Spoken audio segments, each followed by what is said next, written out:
Olá a todos, bem-vindos. A gente vai começar aqui a campanha do Outubro Rosa no projeto Falas de Cura. Hoje é o episódio número 1, Poder Transformador da Palavra. Estou aqui acompanhado do Dr. Bruno Laporte, mastologista da Neoclínica.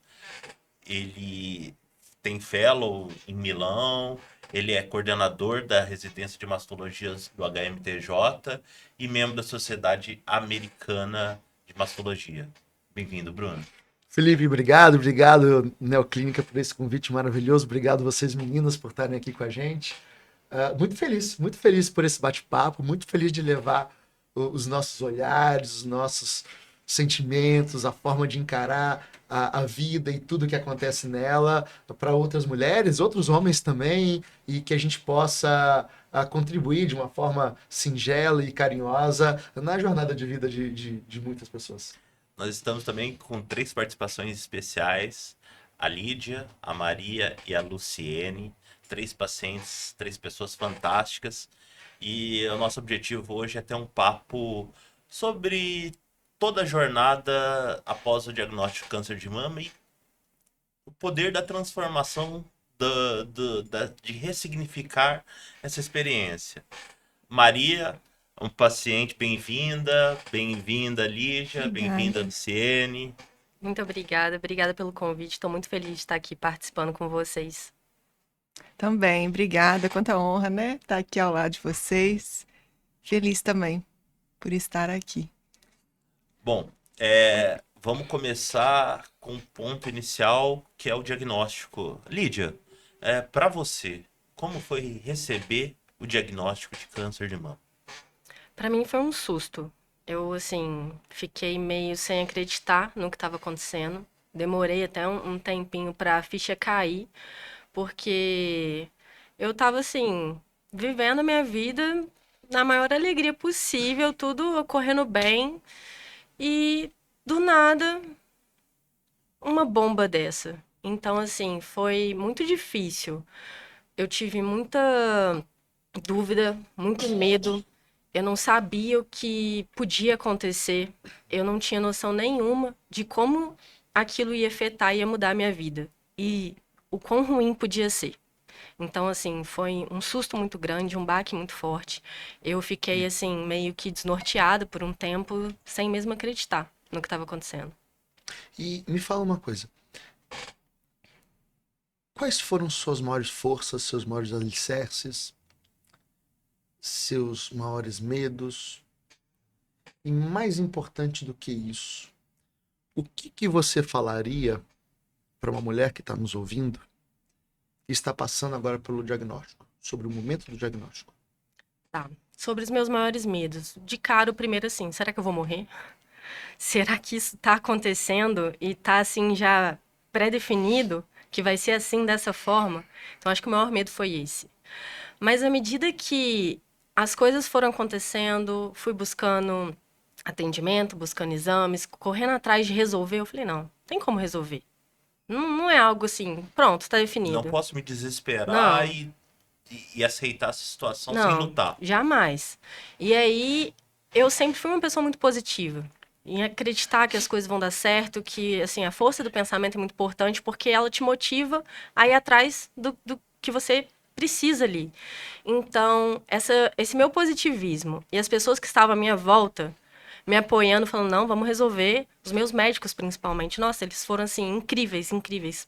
Então, assim, ter o apoio de pessoas que sabiam com o que estava acontecendo, sabiam como resolver e falavam, a gente vai fazer o que tiver que fazer para resolver, a gente vai resolver.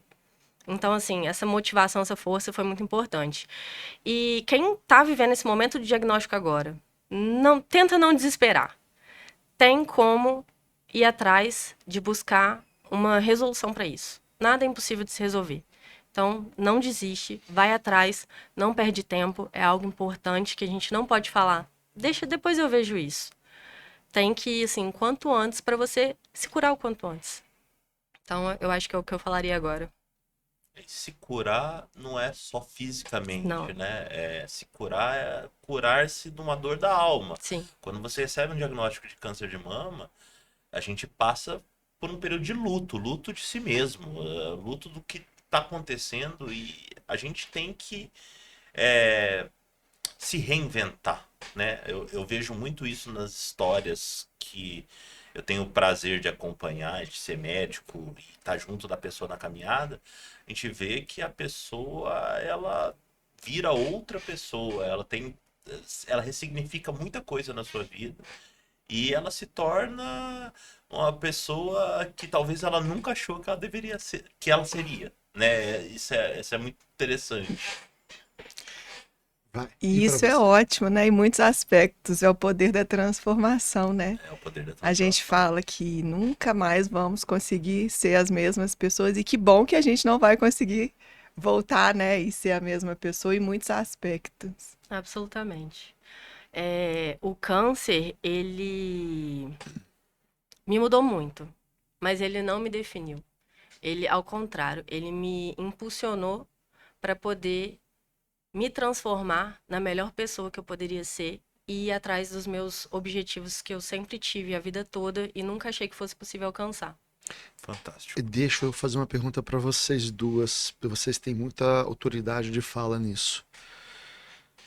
O câncer ele gera uma cicatriz na pele e uma cicatriz na alma, como o Felipe disse.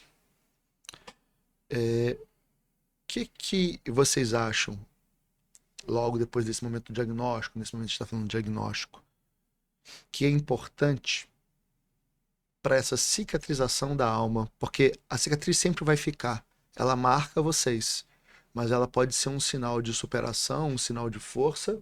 Mas o que vocês, o que contribuiu ou o que contribui no processo de vocês de cicatrização da alma? Pode falar. Eu queria só voltar um pouquinho para chegar na sua resposta. Quando eu recebi o diagnóstico, né, o Dr. Bruno em frente à tela do meu computador, e eu lembro como se fosse hoje, fez um ano, dia 10, né, de setembro. E ele tão gentil, eu gosto de frisar isso, porque foi tão gentil a forma como o Dr. A melhor Bruno... forma que poderia ser com uma notícia tão Exatamente. dura, né? Exatamente. E ele tão gentil, e eu logo soltei um palavrão, que eu raramente falo palavrões, mas eu logo soltei um. E é engraçado porque quando você recebe uma notícia dessa, assim, para mim passou um filme na minha cabeça. Eu até fiz uma postagem sobre isso, filme de coisas que eu já tinha vivido e de coisas que eu queria ainda viver. Então é bem isso, né? Acho que a gente, nesse primeiro contato, a gente lembra de morte. E eu, que sempre fui uma pessoa muito medrosa, com muitos traumas, nesse momento me vesti de uma coragem que eu jamais pensei que eu tivesse. Que estava lá dentro da sua alma guardada. Exatamente. E vou dizer todos, não, mas grande parte dos meus medos, eles ficaram tão pequenos perto disso. E o conselho que eu posso dar, né, para quem está recebendo esse diagnóstico, eu botei isso na minha cabeça quando a minha menina nasceu. Eu tenho uma filha de 9 anos e o processo do puerpério, né, a gente ali é muito doloroso, assim. É até difícil da gente falar. E aí eu trouxe isso para minha vida e trouxe isso para o câncer. Eu tinha duas formas de passar por aquela notícia, né, por aquele diagnóstico. Ou eu ia passar chorando, ou eu ia tentar passar da melhor forma. Então, assim, é possível, né, não romantizando, né, como dizem por aí, mas eu me vesti dessa coragem que eu achei que eu não tivesse. E eu brincava, eu me dava flores, eu realmente peguei aqueles 30 dias que eu tinha, né, até saber o que seria, o que viria pela frente, para me cuidar, para me amar, para viver a minha vida. Então, acho que a gente encontra muito o caminho da morte ali, mas rapidamente a gente encontra o caminho da vida e que às vezes a gente estava ali meio que desperdiçando, né? A sensação de finitude chacoalha a gente. Sim, Total. Exatamente. totalmente. Total. Totalmente. Chacoalha de uma forma avassaladora. Exatamente. Ninguém É acorda achando que aquele vai ser o último dia. Não. Nunca, Não. é Nunca. mesmo. Principalmente nós ocidentais, a gente não tem essa pegada. É mesmo. E aí, quando a gente se depara com a possibilidade de finitude, nossa, é um furacão, né? É mesmo. Bagunça nosso mundo todo, tira do eixo. Completamente. Eu queria só falar mais uma coisa Lógico. que eu estava lembrando quando eu estava vindo para cá. Eu sou de uma família que a gente não falava câncer em casa. Minha avó não deixava. Era aquela doença. Era aquela doença ruim ainda por cima, era doença ruim. Eu lembro dela falando isso. E aí recebeu um diagnóstico de uma doença ruim que a gente, né, não podia nem falar em casa, é algo assustador. E aí, que bom que a gente tem esses momentos de poder falar isso, né, de falar sobre a doença para as pessoas, porque é altamente curável, né? Sim, Sim. sim, Sim, muito, diagnóstico. cada vez mais. E Cada vez diagnóstico mais. precoce, tratamento correto faz toda a diferença. Equipe especializada, isso faz uma diferença enorme na sobrevida e na qualidade de vida, principalmente. Porque a gente É fala mesmo. muito de viver, mas como iremos viver? Como iremos passar, né, por esse período? Queria que você falasse para mim, Maria, o que que você pode falar para uma pessoa que está recebendo o diagnóstico agora, acabou de receber um diagnóstico de câncer de mama? O que que você acha que é importante falar para ela? Primeiro, acho que é isso, né? Não se desespere. Acho que é mais fácil falar do que fazer, mas é super possível não desesperar. Depois, cerque-se de bons médicos, né? Quanto mais informação a gente tem, mais a gente se tranquiliza e não deixa passar. Acho que um dia, né? Eu lembro do Dr. Bruno também falando, eu tenho 60 dias para fazer alguma coisa, assim, né? Depois logo do diagnóstico. E muitas vezes eu escutei assim, nossa, você está desesperada, no sentido de correr atrás das coisas, mas acho que é muito isso, né? Ganhe tempo, máximo de tempo que você puder. E o que eu sempre que tenho oportunidade, eu tenho falado, é mulher, se toque, né? Faça seus exames regularmente. E eu escuto de muitas amigas realmente assustadas, assim, de que não fazem o autoexame. E sempre que posso, eu dou esse conselho, assim.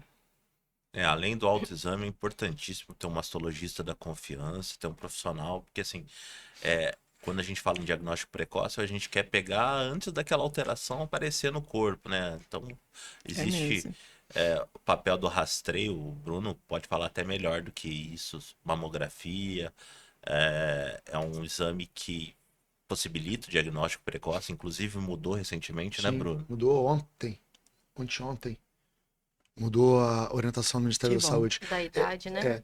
Na verdade, o nosso modelo de cuidado de saúde, ele é muito baseado na doença, não é? Você tem o sintoma, os médicos avaliam, pedem exames, fazem diagnóstico e tratam a doença. Esse modelo dos anos 2000 para cá tem mudado de uma forma maravilhosa, em que o foco agora é saúde. Então, o médico moderno ele tem um foco hoje de não deixar as pacientes adoecerem. Sim. Tá? Lógico, a gente não vai conseguir evitar doença em 100% das mulheres, mas a gente vai conseguir evitar, sim, doença em algumas mulheres. Então, o cuidado, ele começa muito antes da mamografia, ele começa muito antes dos 40. O cuidado, ele começa preparando o seu organismo para uma jornada saudável. Ele começa atividade física, a gente sabe que 150 a 300 minutos de atividade física por semana diminui em 30 a 40% o risco de câncer, o controle do peso, a alimentação, essa paz de espírito, que é o bem-estar psicológico, também influencia no futuro e na saúde daquela pessoa. Então, o mastologista ele não entra para fazer diagnóstico precoce, ele entra para acompanhar aquela mulher, orientando e caminhando ao lado dela para diminuir a chance dela adoecer.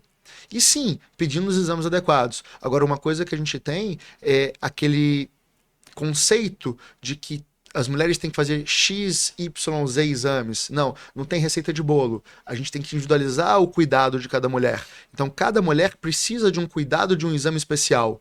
Então é importante que o seu mastologista, ou o seu ginecologista, ou o seu médico, tá? Aquele médico que você confia, que caminha ao seu lado, ele entenda quem é você, ele consiga estratificar o seu risco e consiga te dar o exame de acordo com o que você precisa. Mas muito mais importante que um exame é empoderar aquela mulher detentora do destino dela. E empoderar a mulher é dar para ela a responsabilidade de decidir o futuro dela. Decidir se ela quer fazer atividade física ou não, decidir se ela quer controlar o peso ou não, decidir se ela quer fazer alimentação adequada ou não. Tá? Essa decisão é dela. E o futuro é dela e o corpo é o baluarte dela. E ela que tem que decidir. Então, até mais importante que a mamografia, que essas mudanças do Ministério da Saúde, que agora pelo SUS, graças a Deus, a gente pode fazer mamografia a partir dos 40 anos de idade, de 40 a 74, é empoderar aquela mulher como ela merece, como ela deve ser empoderada, para que ela seja a diretora daquele filme que é a vida dela, tá? Então eu acho que é uma pegada muito interessante de falar com as meninas. Tá, meninas, vocês que estão assistindo a gente, por favor, vocês são muito poderosas, e como poderosas, poder leva responsabilidade. Vocês têm responsabilidade de definir o destino de vocês. Muito bom, muito bom. É mesmo. Agora vamos falar sobre muito mais sobre o diagnóstico. Lídia, você tinha 30 ao diagnóstico, 30 anos ao diagnóstico. Aos 30 anos, você recebeu um diagnóstico de um câncer de mama triplo negativo. Como foi pra você? Nossa, foi assim, avassalador. O que eu falei aqui, não se desespere, um primeiro momento é desesperador, não tem jeito, mas assim, dá pra ir acalmando e entendendo o que que é isso, o que que tá acontecendo comigo, o que que eu posso fazer pra poder resolver. Então, assim, foi muito pesado esse diagnóstico. Um triplo negativo, assim, a gente acaba não conseguindo só conversar com os médicos, a gente pesquisa. Não é o ideal, mas assim, Acaba acontecendo. acaba acontecendo. E assim, eu fui ficando cada vez mais assustada e sem entender o porquê. Por que que isso tá acontecendo? Nem histórico na minha família. Por que que isso aconteceu? Porque eu? Por que eu? Por que comigo? Então, assim, é bem assustador. Mas. E uma coisa que eu ia falar também é que é um momento de tanta vulnerabilidade que a gente se sente impotente num primeiro momento. E agora? O que que eu faço? Mas eu acho que a partir dessa vulnerabilidade vem a coragem. E a coragem de você resolver isso. Como que eu posso resolver da melhor forma? E aí, a melhor coisa que podia acontecer comigo foi encontrar você, a doutora Camila, que foram, assim, a minha base nisso tudo. Porque eu tinha meus familiares, eu tinha meus amigos, mas ali naquele momento, eu que dava apoio para eles. Eu era a pessoa mais forte do meu ciclo. E quem me dava apoio eram vocês. A equipe que eu encontrei e que cuidou de mim, assim, eu não tenho nem palavras. Foi a melhor coisa que podia ter acontecido comigo no pior momento da minha vida. Emocionante isso. Só para lembrar, acho que é importante frisar, câncer de mama não é tudo igual. Existem pelo menos 4 grandes subtipos de câncer de mama: os tumores luminais A e B, HER2 positivo e triplo negativo. E é importante a gente entender que cada um tem uma linha de tratamento diferenciada, tem exames que a gente faz em cada subtipo para ver qual vai ser o tratamento personalizado para aquela pessoa. Hoje em dia a gente está caminhando para medicina para a pessoa, não medicina para a população. Durante muito tempo a gente fez uma medicina É mesmo. populacional. Hoje em dia a gente está fazendo uma medicina que está tendendo a ir para personalização, o que a pessoa precisa. E você, Maria? Conta sua história pra gente com 40 e... 41. 41, quase virando para 42, né? A filhota tinha que idade? Estela tinha 8. Acho que foi uma das minhas dores, assim, até conseguir contar para ela. Porque apesar de ter 8, Estela é super antenada, assim. Eu às vezes costumo dizer, e aí vou me corrigir, tá? Que eu sou café com leite, vamos dizer assim, né? Porque tive um tipo de tumor menos agressivo. E ao mesmo tempo lembro de você falando, né, doutor Felipe, não existe câncer bobo, né? A hora que a gente abre exames, enfim. Então eu tive um tipo de tumor, um luminal A, e aí por conta dessa personalização, eu fui direto, né, para cirurgia, não era caso de quimioterapia antes da cirurgia. E depois da cirurgia, fiquei ali no meio do caminho, né? Em cima do muro, né? Faz, não faz Entre químio? fazer ou não fazer. E aí acho que foi unânime entre vocês dois a questão do exame, né? Do Oncotype, que deu essa baixa vantagem, né? De quimioterapia. Então é muito legal, né, poder ter isso muito direcionado. E aí fui direto para a radioterapia. Eu acho que a gente encurta, né, um sofrimento, né, Eu queria saber da mulher que é mãe, depois do diagnóstico, você voltou para casa. E aí, em algum momento daquele dia, você encontrou a Estelinha. Conta pra gente o que passa no coração de uma nossa, mãe nessa hora. haja coração, né? Haja coração. Haja coração. Eu queria muito contar para ela de uma forma que eu não chorasse. Porque eu não sou quase chorona, vocês podem observar. De forma nenhuma. E aí, quando saiu, né, resultados e, enfim, que marcou a cirurgia, eu falei, não, agora é a hora de eu contar. E também eu moro numa cidade muito pequena e o meu receio era de alguém contar para ela antes de mim. E eu comecei a vir muito para Juiz de Fora, né? Eu sou de Cataguases. E aí ela super antenada e eu ainda não tinha muita informação, então eu deixava ela na escola, a primeira luta, né? Eu deixava ela na escola, vinha correndo para Juiz de Fora, fazia o que tinha que fazer, voltava correndo. Então assim, para ela não ver que eu estava vindo tantas vezes. E aí, eu lembro como se fosse hoje, mas era uma sexta-feira, toda sexta a gente sai da escola, ela sai da escola e a gente fica brincando até a hora que eles cansam, né? E aí, numa hora dessas, eu tive uma oportunidade de contar para ela. Eu sempre falo abertamente com ela, mas de uma maneira como se fala com uma criança. E aí, eu não tive coragem de falar câncer. A hora que ela me perguntou o que que era esse carocinho no meu peito, eu falei que era um tumor. Não menti, mas não falei o nome da doença. E aí, quando eu volto da cirurgia, e aí, né, curativos, enfim, eu deixei ela na casa de uma amiga. E aí, quando eu volto, ela me recebe, assim, puxando a minha roupa e dando um beijinho na minha mama. Então, ali, Te desarmou completamente. exatamente, ela não me abraçou, enfim, ela acolheu a minha dor ali naquele momento. E a Estela, ela é pequena, mas ela é muito carinhosa, ela é muito fofa. E ela se liga nessas coisas, sabe? E um dia ela estava muito pensativa, já ali no pós-operatório, e a gente deitada juntas. Eu falei: que aconteceu, Estela? Tá tudo bem? E aí ela falou comigo assim: mãe, criança também tem carocinho no peito? Então, assim, acho que ela ficou com Uhum. isso ali, com essa preocupação, né? E aí eu raramente falo uma mentira para ela, mas eu falei: eu não posso falar que tem nesse Sim. momento, né? Falei: Estela, não, criança é muito sortudo, criança não tem.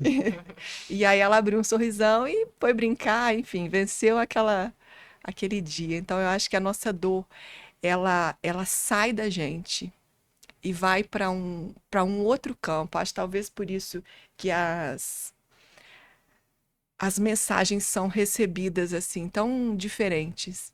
Porque eu pensava mais nela do que em mim, assim. Eu precisava passar super bem por aquilo porque eu queria vê-la bem, assim. 80% das nossas pacientes, das nossas meninas que têm câncer e têm filho, a preocupação com a morte tem muito mais relação em deixar os filhos sozinhos do que com elas mesmas. A maior parte das mães, quando a gente fala do câncer, vem a sensação de morte possível e vem um medo de deixar o filho desamparado. Exatamente. E eu falo sempre que ela foi o meu maior medo E tomar força. e a minha maior força. Exatamente. E é muito comum isso. É. Exatamente. É da onde você tira energia para encher seu tanquinho durante todo aquele tratamento. Cada um tira o seu combustível, a sua energia De para um reabastecer de um lugar. As mães é Exatamente. muito comum chegar em casa e voltarem mais forte. Quando olha aquela coisa linda, olhando para ela e sorrindo, ela volta mais forte. E é mesmo. Foi isso contigo também? Foi. Cada uma tem uma Foi, história, com mas é certeza. muito comum. E a gente se conecta com eles de uma forma diferente, eu acho, depois do diagnóstico. Eu sou pai, então eu nunca passei por isso, mas eu entendo. Eu me vejo nessa situação. Chegando em casa e meu tanque enchendo por causa da Bruna. É mesmo. É só uma ressalva aqui. Tumores hormonais são aqueles receptores hormonais positivos, estrógeno e progesterona positivo, proteína do HER negativo, e o KI67, que é o índice de proliferação, se ele for mais alto, ele é um luminal B, se ele for mais baixo, menos de 15, ele é um luminal A. E isso abre a porta para gente de poder fazer um exame genômico, que chama Oncotype. Existe o Oncotype e o MammaPrint, que ele vai predizer qual que é a eficácia da quimioterapia para aquela pessoa. Em termos de população geral, talvez existisse benefício de fazer quimioterapia, mas genomicamente, para aquela pessoa, faz sentido fazer quimioterapia? Eu vou ter uma redução no risco de recidiva? E foi esse exame que a Maria fez e deu um oncotype que a gente considera baixo risco. E ela está fazendo bloqueio hormonal, né, bloqueando os hormônios, e fez radioterapia. E acho importante isso, deixar isso claro assim, para quem está assistindo a gente. Antigamente, Felipe, né, as pessoas que a gente tinha certeza que não precisavam fazer químio, não faziam. Aquelas que a gente tinha certeza que precisavam fazer químio, faziam a químio. E tinha aquela zona cinzenta, que você não tinha certeza se precisaria ou não da químio. E aí, por uma questão de segurança, acabava se fazendo a químio naquela pessoa. Hoje a gente consegue, essa zona cinzenta, a gente consegue separar entre quem precisa e não precisa. Então a gente consegue fazer químio tendo certeza do benefício da químio. A gente não faz químio na dúvida, vai que, por segurança. Então o tratamento está muito mais personalizado. E esse tratamento que o Felipe falou, e ele usa muito para definição e personalização de tratamento, a Neoclínica usa muito, que é um exame americano, tá? Tem que mandar um fragmento do tumor para os Estados Unidos, ele faz uma análise genética do tumor. Então a gente não sabe o câncer de mama precisa ou não. O câncer de mama da Maria precisa ou não de químio? O benefício que a químio traz é maior ou menor que o malefício que ela traz para a saúde dela. E no caso dela, o malefício foi maior do que o benefício. Ela escapou da quimioterapia. Se fosse há 10 anos atrás, 20 anos atrás, talvez ela tivesse feito quimioterapia e tudo aquilo que a quimioterapia traz. A quimioterapia não é o fim. A quimioterapia é um meio para De aumentar cura. a chance de cura. Mas só se faz se realmente ela tiver um sentido. Por falar em quimioterapia, né? A Lídia teve um tumor de mama triplo negativo, tinha um tamanho maior que 2 centímetros. Ela fez quimioterapia com imunoterapia, almejando. O nosso grande objetivo é conseguir a resposta patológica completa, né? Que é a quando você faz a cirurgia, não ter mais célula de tumor viável ali na peça, onde era o tumor inicial. Mas eu queria que você contasse pra gente, Lídia, como é que foi o processo? Como foram os efeitos colaterais? Como a equipe multidisciplinar te ajudou? Como os médicos, como as pessoas da sua família te ajudaram? Uhum. A quimioterapia é um momento muito delicado, muito solitário, porque ela traz muitos efeitos colaterais bem ruins. Então, algo que estava ali para me ajudar estava me enfraquecendo ao mesmo tempo. Então, o meu corpo estava assim, sentindo cada vez mais. Eu tive diversos efeitos colaterais, eu tive muita náusea, muita fadiga. É, um dos efeitos assim piores, eu digamos, para as mulheres por conta de questão de autoestima, que é a queda do cabelo. Então, chegou um momento que eu não tinha um pelo sequer no meu corpo inteiro. Meu cabelo, minha sobrancelha, meus cílios, tudo vai embora. Mas, por mais que seja muito difícil e muito doloroso passar por todo esse processo, foram 6 meses de quimioterapia, eu tava, com a sensação de que a cada sessão era mais um passo que eu tava dando pro meu corpo se fortalecer depois. E foi assim que eu vi durante todo esse processo. Você pode até falar, toda consulta que a gente tinha era, nossa, como você é forte. E isso me motivava, não, então eu tô no caminho certo, eu tô lidando bem com esse processo de quimioterapia. E no final a gente conseguiu, né, a resposta patológica completa. Ela fez a cirurgia, não tinha resíduo tumoral e ela acabou o tratamento e tá em controle, sem fazer nada, né, Lídia? Graças a Deus. Graças a Deus. Uma coisa importante é que muitas mulheres vinculam a quimioterapia antes da cirurgia ao meu caso é muito grave.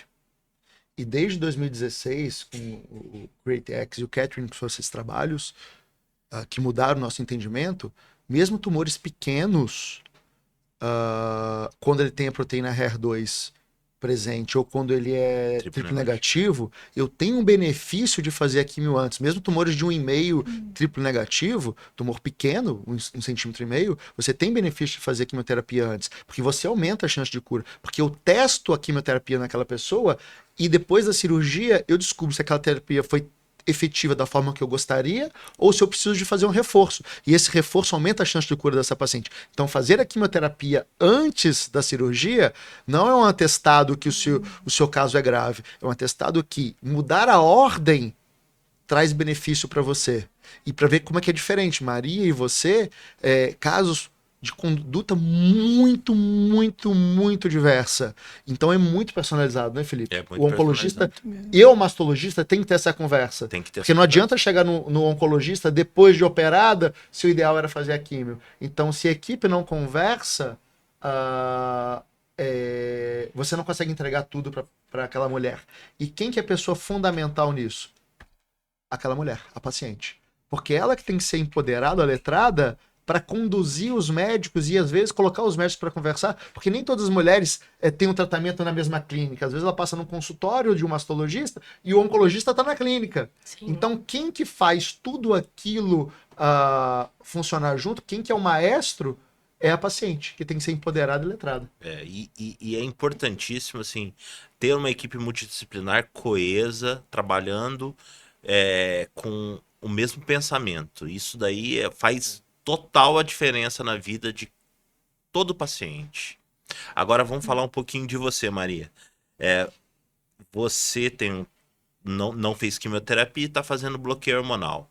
A minha opinião pessoal como oncologista é a quimioterapia, a Lídia resumiu tudo em poucas palavras, mas é um tempo predeterminado, são 6 meses. Agora, bloqueio hormonal é um tempão. E além de ser um tempo grande, existem efeitos colaterais. Conta pra gente como que são esses efeitos colaterais e como você consegue mitigar eles. Tá. Difícil, né? A gente envelhece fisicamente, e aí eu lembro muito de você falando isso comigo, mas o nosso cérebro precisa entender que a gente continua. Eu tô aqui aos 42 ainda, né? Os efeitos colaterais, eles, para mim, assim, eles vieram logo na primeira aplicação, por exemplo, né, da injeção. Hoje eu faço uso de uma medicação trimestral e um comprimido todos os dias, né, um remédio. E ali, logo na primeira aplicação dessa injeção, eu já comecei a ter os efeitos.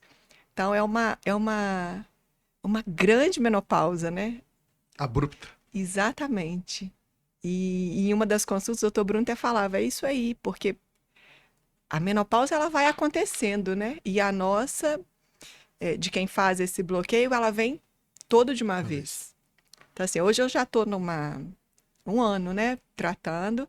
Então, eu acho que eu já estou numa etapa que os efeitos são um pouco mais a menos. Ou você né? aprendeu a controlá-los? Também, pode ser. Eu às vezes, me pego.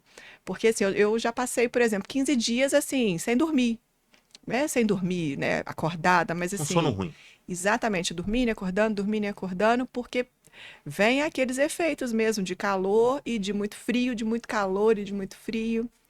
Às vezes eu até falo, gente, eu vou sair de perto, porque acho que se puder a gente morde alguém. Então, são efeitos ali, né? Esses psicológicos, se é que pode chamar assim. E aí também tem a questão, por exemplo, do cansaço, né? As dores. Eu às vezes sinto dor nas articulações até dos dedos, assim. Eu acho que a gente vai aprendendo a viver assim, né? Eu acordo todos os dias e tenho a voz do Dr. Bruno em todos os dias que eu penso em não ir para academia. Vou precisar gravar ela, então. Exatamente. Eu, às vezes, Colocar um despertador de lembrete. Doutor Bruno. eu acordo, eu falo assim, não, hoje eu não vou. E aí eu lembro dele, eu falo, nossa, é igual, né, um tapa, fala, acorda menina e vamos embora. Então assim, eu coloquei de meta isso, é parte do tratamento, vamos dizer assim, né? Eu acordo e vou para academia e depois o resto do dia eu faço o que precisa, o que eu tenho que fazer. Então assim, eu que sou uma pessoa que sempre fui, né, uma pessoa não vou dizer sedentária, mas eu não tinha disciplina, né? Ia uma vez ou outra, e hoje, como tratamento, eu vou de segunda a sexta, com chuva, com sol, ainda falei ontem. Falei, não é para achar que tô fazendo vantagem, né? Mas ainda falei ontem, falei, gente, vencemos o inverno, porque 7 horas da manhã eu tô batendo Que cartão. frio, Juju. E Cataguás não é tão frio. mas esse ano fez Foi frio, frio. tá? Então, são esses efeitos. E a papel da atividade física, principalmente, é como redução do risco de recorrência e como melhora de qualidade de vida nos pacientes oncológicos. Então, assim, atividade física, eu costumo colocar isso para vocês, né, pacientes, é remédio. É remédio, É remédio. É exatamente. remédio. E é impressionante, doutor Felipe. Sábado e domingo, eu às vezes faço uma caminhada. O meu compromisso é de segunda a sexta. Minha academia fecha sexta. E aí eu sinto muito mais dores sábado e domingo. A hora que eu faço atividade física, pode estar cansada, né? Pode estar com dor, o que for, eu sempre saio de lá melhor. Isso é um contrassenso. Às vezes a pessoa que tem dificuldade para iniciar a atividade física, ela fala assim, nossa, mas eu já não tô, já tô com fadiga. E aí eu Exatamente. vou na atividade física, como que vai ser isso? Não, gente, melhora. Melhor. É terapêutico. É mesmo. É interessante que quem usa inibidor aromatásico, anastrozol, letrozol, que tem essas dores articulares, que é esse bloqueador da produção do estrogênio, né? Quando elas começam a sentir dor e ainda não começaram a atividade física, o ideal é começar a atividade física antes do início, as primeiras semanas em que elas estão sentindo dor, elas sentem a dor do inibidor da aromatase e a dor da musculação. Então eu falo que se elas me verem na frente, elas vão querer me xingar. No final do primeiro mês, elas com certeza irão me xingar, porque elas estão com aquelas duas dores muito vivas. E depois de 2 meses, se elas me encontrarem, elas vão me dar um abraço, Não, porque a dor já exatamente. melhorou. Então o início pode ser um pouco desconfortável, porque você tem a dor da atividade física, que qualquer um tem no início, e a dor do inibidor da aromatase, mas a médio prazo, não é nem longo, melhora muito, né? Muito. Durante a quimioterapia também. Eu tava lá, assim, sem às vezes conseguir levantar da cama, o corpo muito cansado, muita dor nas articulações, mas eu me obrigava a ir na academia fazer musculação, para poder ajudar com os efeitos colaterais. E E eu ajudava. ajudava, eu fiz durante toda a minha quimioterapia. E a gente tem diversos estudos mostrando que o efeito da quimioterapia é maior do ponto de vista oncológico em quem faz atividade física durante a quimio. Olha. Eu fazia. Era algo que eu botei assim como meta, eu preciso fazer isso porque vai me ajudar. Muito Que bom. bom. Vamos agora pós-câncer de mama. Lídia, quem é você? Quem é a Lídia pós-câncer de mama? Nossa, eu sou uma nova pessoa, uma nova mulher. Eu descobri uma força que eu não tinha. Eu ressignifiquei muita coisa na minha vida. E o giro que o câncer deu na minha vida para um lado negativo, eu dei de volta para um lado positivo e eu resolvi mudar quem eu era e tudo à minha volta. E a coragem, me deu coragem para poder ir atrás de um sonho que eu tinha, mas que eu não achava mais que seria possível realizar. Assim, eu já estava com uma carreira formada, numa companhia incrível, com uma posição bacana, e eu falei, não, eu ainda tenho vontade de mudar, de ser outra pessoa. E aí eu tive a coragem de começar de novo, uma nova faculdade e com um propósito muito claro. Hoje eu estou estudando para ser médica, me tornar médica e com o propósito de vir ajudar mulheres e pessoas que vão estar passando pelo mesmo que eu. E com o maior cuidado possível, da mesma forma que eu fui cuidada. Então, eu sou, assim, uma pessoa muito grata por tudo que eu passei. Não foi legal, não foi, assim, foi uma experiência muito ruim, mas eu sou muito grata pela vida que eu tenho. E agora eu vou poder seguir com um novo propósito. E para mim, como oncologista, e principalmente como pessoa, né? A gente vê essa transformação no dia a dia é impactante. É impactante. Você ter se inspirado em tudo que você viveu e ter iniciado o caminho da medicina, que é uma coisa totalmente apaixonante, ela deve trazer para você, principalmente, que é a mais importante, para sua família, mas para os médicos que cuidam de você, uma alegria no coração que eu não teria, Não tem valor. não tem como Não tem descrever. valor. A nossa profissão não é mais importante que a de ninguém, nunca foi e nunca vai ser, mas ela tem um papel muito marcante na vida das pessoas. Cuidar de alguém traz para a pessoa e para a gente marcas e sequelas boas. E você tá se tornando uma médica depois de tudo que você viveu é maravilhoso. Bem-vinda. Muito obrigada. Faz essa pergunta pra Maria. A mesma pergunta. Não. Já foi? Vai você. Maria, quem é você depois do câncer de mama? Essa pergunta é difícil também, né? Muito. Muito difícil.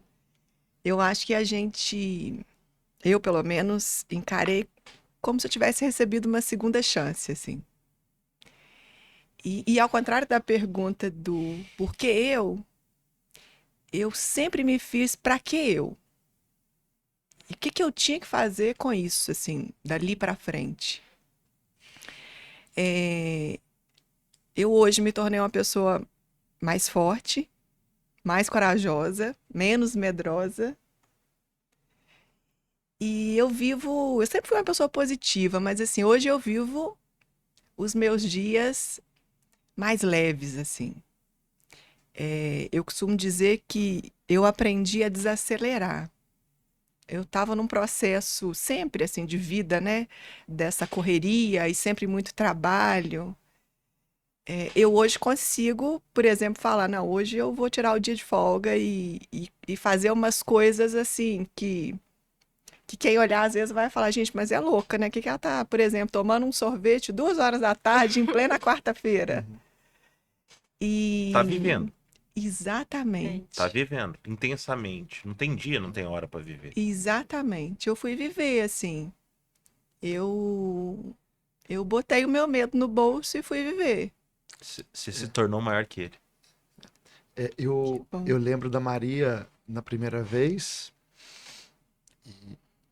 E o médico que trata câncer, principalmente na rede privada, porque é uma escolha, ele é escolhido por aquela mulher para caminhar ao lado dela. É uma escolha que ele tem que ficar muito feliz e responsabilidade muito grande. Mas eu vivi a história da Maria do começo até agora. E eu não vejo essa história. Eu enxergo a Maria, essa mulher de hoje, e quando eu lembro da mulher que estava na minha frente há um tempo atrás, não tanto, e vejo essa mulher hoje, é muito claro para mim essa mudança nesse olhar, bom. essa mudança de vida, e isso me enche de alegria. Eu não sei se eu posso falar que você é mais feliz hoje, depois do câncer, mas eu sei que essa mulher mudou muito, cara. E no meu olhar de quem tá caminhando ao lado, mudou para melhor. Que bom, doutor Bruno. Eu falei que eu me tornei uma pessoa mais cara de pau. Com o perdão da Bem-vinda. expressão. Eu não tenho vergonha de mais nada. Às vezes eu falo, por exemplo, eu nunca gostei de água fria. E aí, depois do câncer, a primeira vez que eu fui à praia, eu falei, gente, água fria? Que isso? Eu venci um câncer, eu não vou entrar nessa água. E aí ficou minha filha e meu marido, que sempre entraram em água fria, do lado de fora, Aham. me vendo naquela água gelada. Então eu acho que é mais ou menos assim, sabe? Acho que nesse sentido, assim, eu falei, eu não tenho vergonha de mais nada mesmo, assim.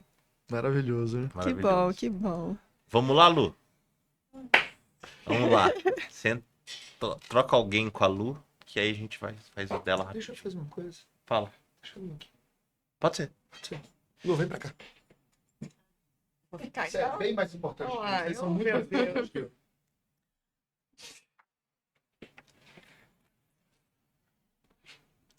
Imagina. Tá bom, Lu. Você que manda. Lu, Só um Como- minutinho, não começa ainda não, tô ajeitando a câmera dela. Pronto. deixa do seu fone aqui, a filha. Isso, e olha lá, ó. A hora de brilhar. Eu acho que ela não tava a hora que ele falou do microfone, né? Ah, é. Ó, Tem tem que que- ficar uma distância assim, ó. Do Ah, microfone. tá. Pra você Pertinho. falar. E a captação é aqui no centro, tá? Tá. Pode ir. Lu! Vamos começar de novo aí que teve Foi um mal. som. Lu, como você se sentiu recebendo o diagnóstico? Queria que você contasse como foi e como você se sentiu recebendo o diagnóstico de câncer de mama. Então, quando eu, né, recebi essa notícia, foi uma notícia que trouxe muito medo, insegurança, e para lidar com essa doença foi, no começo foi muito difícil, mas quando a gente procura saber, né, procura se informar e tem uma equipe muito boa ao nosso lado, a gente vê que é possível. É possível conseguir vencer cada dia de uma forma, né? Dia após dia, vivendo um dia de cada vez.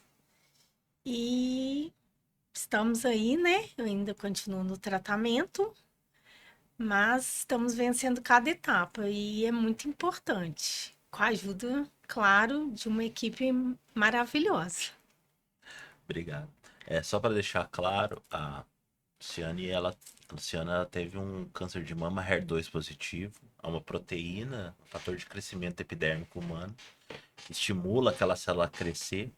E hoje em dia a gente faz o bloqueio dessa proteína com remédios específicos associados à quimioterapia. Segue a mesma lógica do triplo negativo, até tumores pequenos a gente tende a realizar quimioterapia antes da cirurgia. E eu queria que você me falasse mais dos seus medos. Medo do quê? Insegurança do quê? O medo de que tudo era muito novo, né? Uhum. E o medo de viver, de deixar a família da gente, né? O medo de morrer. E a insegurança de um tratamento que a gente não conhecia, que eu não conhecia. E que cada etapa que a gente fosse vencendo, igual a quimioterapia, depois a cirurgia, era uma etapa, entendeu? E o medo era esse, era de não conhecimento e do que estava por vir, entendeu? Entendi. E o que você diria para quem recebe o diagnóstico hoje? Tem que confiar na equipe. O mais importante é confiar. Ter confiança na sua equipe, saber quem são seus médicos e deixar eles agir e seguir as orientações.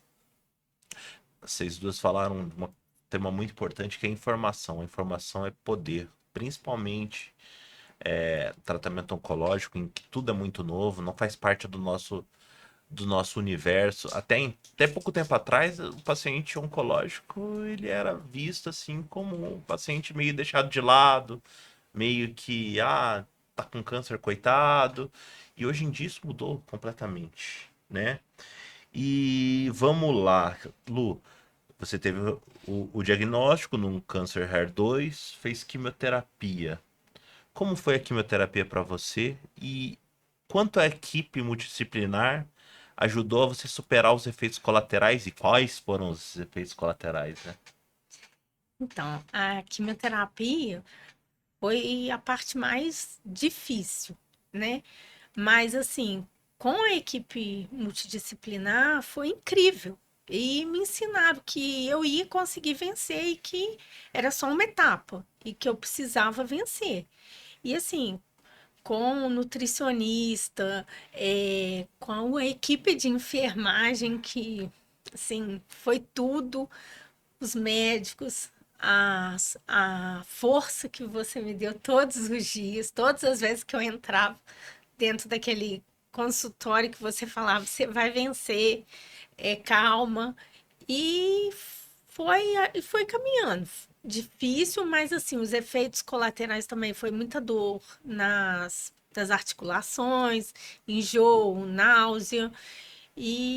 Mas eu sabia que tudo isso era possível ser vencido com a ajuda de todos da Neoclínica. E a Lu, ela fez quimioterapia neoadjuvância, também alcançou a resposta completa, né, Lu? Glória a Deus. Fez radioterapia e agora está fazendo a manutenção, né, do bloqueio do HER com trastuzumab, pertuzumab. É um tratamento melhor, né? É um tratamento bem menos com menos Agressivo. efeitos colaterais, não é? Com É certeza. uma fase melhor, não é? É uma fase de que é possível e que eu tô vencendo, que eu não acreditava que eu fosse vencer. Inclusive, esses dias você estava correndo numa maratona, né? Sim. Quantos quilômetros você correu? Foram 3. Olha, que coisa linda. Foram 3. E assim, aquela hora eu já fazia atividade física, eu já participava de várias corridas, mas de um tempo para cá eu tive que parar por conta da doença também. E agora eu voltei. E é assim, foi incrível. As lágrimas na hora da largada, as lágrimas desceram mesmo. Porque assim, eu nunca ia imaginar que eu ia voltar a fazer o que eu gostava, que era da corrida. E assim, eu lembrava muito do que você falava que eu era capaz. Vai que você é capaz. E eu fui sem medo, só com aquele friozinho na barriga, mas eu sabia que eu era capaz e eu consegui. Lindo, Bem, lindo, maravilhoso. E conta pra mim, Lu, quem é você depois do diagnóstico de câncer de mama? Aí eu me tornei uma pessoa muito mais forte, sabe? Nas minhas decisões, no meu dia a dia mesmo. Pensar mais em mim, sempre eu em primeiro lugar. Ver a atividade física como um remédio, como as meninas já falaram, é sempre um remédio. E ser uma pessoa mais leve, eu sempre estou em primeiro lugar em tudo. Meninas, foi um prazer enorme estar com vocês aqui hoje. Muito obrigado por aceitarem o convite.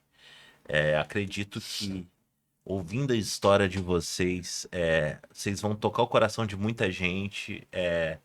Vocês vão dar aquele sentimento de que é possível para muita gente que está passando por que vocês passaram e que é muito complexo. Eu queria agradecer demais a presença de vocês e falar. As mensagens finais são: câncer não é a sentença, né? Existe muita vida após o câncer de mama. É uma fase difícil, sim, em que na maioria das vezes as mulheres elas descobrem uma força muito maior do que elas pensam que elas tinham. Elas se veem muito mais fortes do que se imaginavam.